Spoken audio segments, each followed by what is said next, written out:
الرجيم. بسم الله الرحمن الرحيم. الرحمن علم القرآن خلق الإنسان علمه البيان الشمس والقمر بحسبان والنجم والشجر يسجدان والسماء رفعها ووضع الميزان ألا تطغوا في الميزان وأقيموا الوزن بالقسط ولا تخسروا الميزان والأرض وضعها للأنام فيها فاكهة والنخل ذات الأكمام والحب ذو العصف والريحان فبأي آلاء ربكما تكذبان خلق الإنسان من صلصال كالفخار وخلق الجن من مارج من نار فبأي آلاء ربكما تكذبان رب المشرقين ورب المغربين فبأي آلاء ربكما تكذبان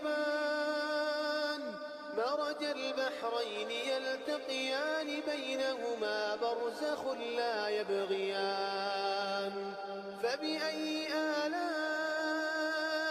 ربكما تكذبان يخرج منهما اللؤلؤ والمرجان فبأي آلاء ربكما تكذبان وله الجوار المنشآت في البحر كالأعلام فبأي آلاء ربكما تكذبان كل من عليها فان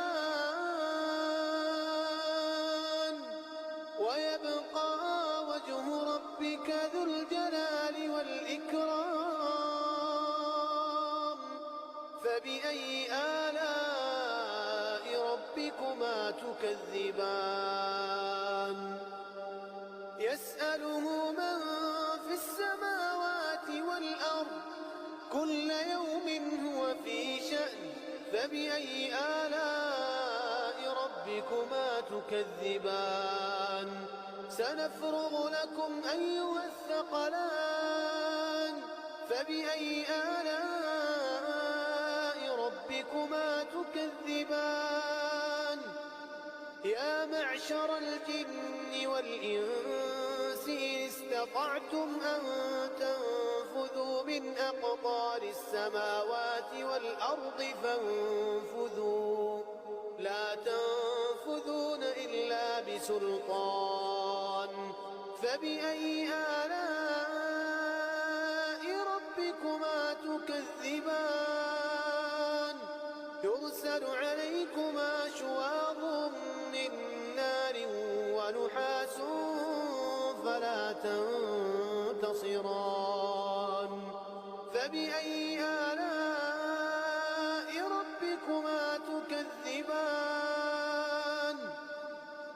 فإذا انشقت السماء فكانت وردة كالدهان فبأي آلاء ربكما تكذبان فيومئذ لا يسأل عن ذنبه إنس ولا جان فبأي آلاء ربكما تكذبان يعرف المجرمون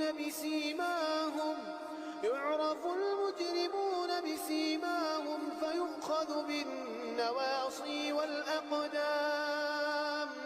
فبأي آلاء ربكما تكذبان؟ هذه جهنم التي يكذب بها المجرمون، يطوفون بينها وبين حميم آن. فبأي آلاء ربكما تكذبان؟ ولمن خاف مقام ربه جنتان.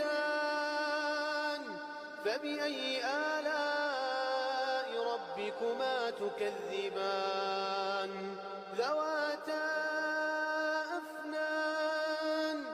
فبأي آلاء ربكما تكذبان؟ فيهما عينان تجريان.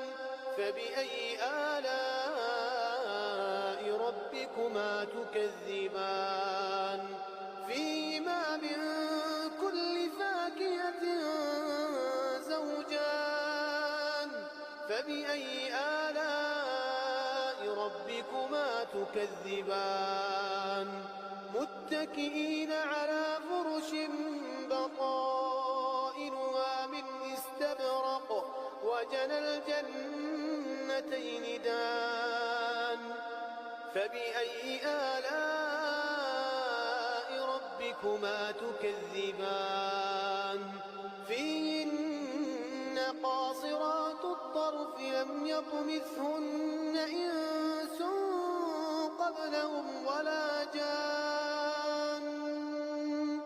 فبأي آلاء ربكما تكذبان؟ كأنهن الياقوت والمرجان.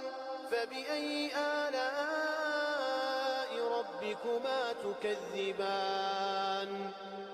هل جزاء الإحسان إلا الإحسان؟ فبأي آلاء ربكما تكذبان؟ ومن دونهما جنتان. فبأي آلاء ربكما تكذبان؟ مدهامتان. فبأي آلاء ربكما تكذبان؟ فيهما عينان نضاختان. فبأي آلاء ربكما تكذبان؟ فيهما فاكهة ونخل ورمان. فبأي آلاء ربكما تكذبان؟ فيهن خيرات حسان. فبأي آلاء ربكما تكذبان؟ حور مقصورات في الخيام. فبأي آلاء ربكما تكذبان؟ لم يطمثهن إنس قبلهم ولا جان. فبأي آلاء ربكما تكذبان؟ متكئين على رفرف خضر وعبقري حسان. فبأي آلاء ربكما تكذبان؟ تبارك اسم ربك ذي الجلال والإكرام.